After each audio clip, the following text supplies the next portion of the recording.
hello everybody watching TVUDLAP. Yeah? Hey. Yay. Go see Victor Frankenstein when it comes out on November the... 23. November the 23rd. 23rd. What he said. Yeah, go see it. It's fun, and you watch us create and get chased by monsters.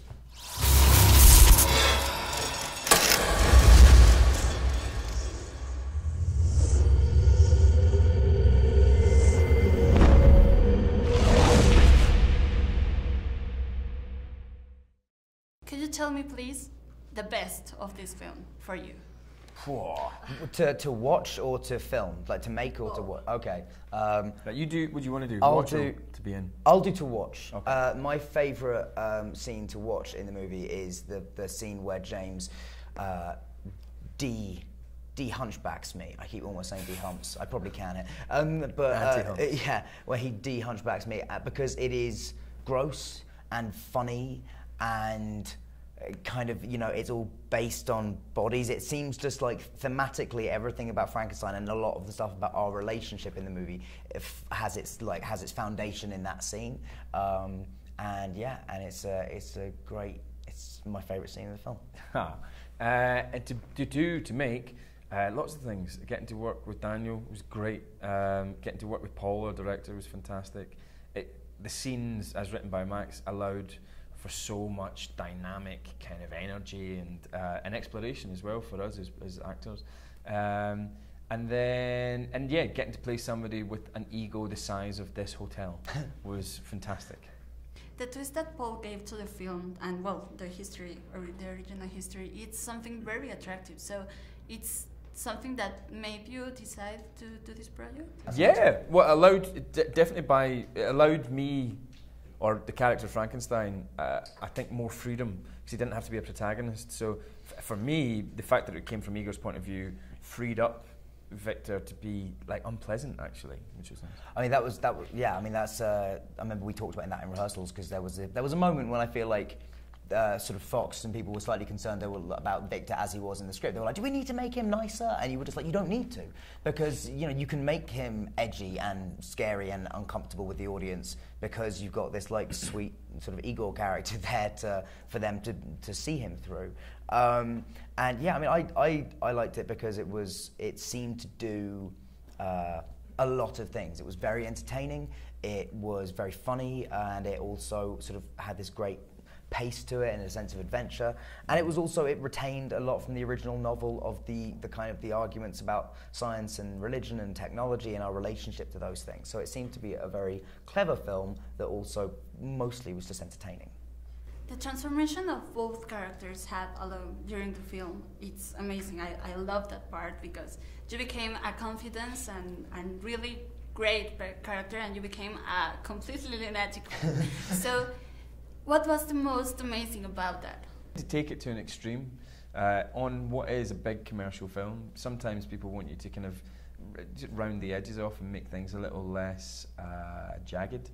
But I felt like this film, we were allowed to be jagged, and it was allowed to be, you were allowed to take things to its real sort of dramatic and proper conclusion. Nobody pulled their punches, you know, and that was awesome. Yeah, and for me, you know, getting to sort of create this character of Igor, find out what that physicality was at the beginning and find out sort of what shape he was, and then, you know, stand him upright and, as you say, give him confidence and find like how somebody that has lived that life would then transition into this new world. Yeah, that was really, you know, that was a great, fun kind of acting challenge. How was the day on set? Any day? Yeah, any day. Or your favorite day, whatever you want to. I mean, we're pretty focused. You know, we got on with it. We got a lot done. It always felt like there was like a lot to do. So it was quite like, because you know, we're making, it's a big movie that we're making, and one of the things that allows a movie to feel big is having lots of different angles on a scene, so you can, you know, just that gives you a sense of the sort of scale of things. So yeah, I feel like we were like constantly up against it, but constantly kind of making it, which was always a kind of fun balancing act. It was quite a high energy environment, eh? Yeah. It was in terms of performance, but also in terms of, like you were saying, just in terms of how the company were moving and how we were all sort of trying to get a lot done. But that fed into the energy that I think you see on screen, eh? Yeah, definitely. What did you feel when you saw your creation, your monster? Slightly disturbed, actually. I didn't like looking at the monster a lot. It's quite hard to. I don't know. I quite often feel like that around creature effects and things. I've got my mate Nick who plays the Beast in X-Men. I love Nick and we got on really, really well. But when he's done up as the Beast, I'm always like, yeah, man, good. And I find it quite hard to look him in the eye. It's quite weird. I find it hard just because I'm always like, you know, having both done prosthetics, you can't help but feel immense sympathy for anybody that's covered in them. So when I look at the monster, unlike me, who's just running away, who's just like, oh, you're disgusting. But no, I do. I found it hard to look at him for sort of slightly different reasons, I suppose, but basically the same. Just because you felt so sorry for him every time, because we were like, you know, that I feel like that was also a reason that we could not complain during that 3-week period, because we were filming this scene in the castle for 3 weeks and it was raining and cold and we were like freezing and both kind of like, oh man, you know, really wanting to you know, probably whine and moan. And then you'd look across and there's this 6'10" French guy wearing only prosthetics and like a little cloth. Just naked, basically, in this cold and in this rain, and so yeah, that I think made us be like, okay, we can't say too much. Could you tell me something you haven't told anyone about this film? God, something we've been doing great. Press for like a few weeks now, so it's hard. No, something that happened. No, I don't know. It must be something, but I don't know. Because it's not in the film, really. He's sort of cut around it. I can talk about the coolest thing I got to do on this film, one of them, which was I got to jump off a chair, onto a table, jump onto a chain, swing on the chain, kick the wall, come back and kick the monster in the chest.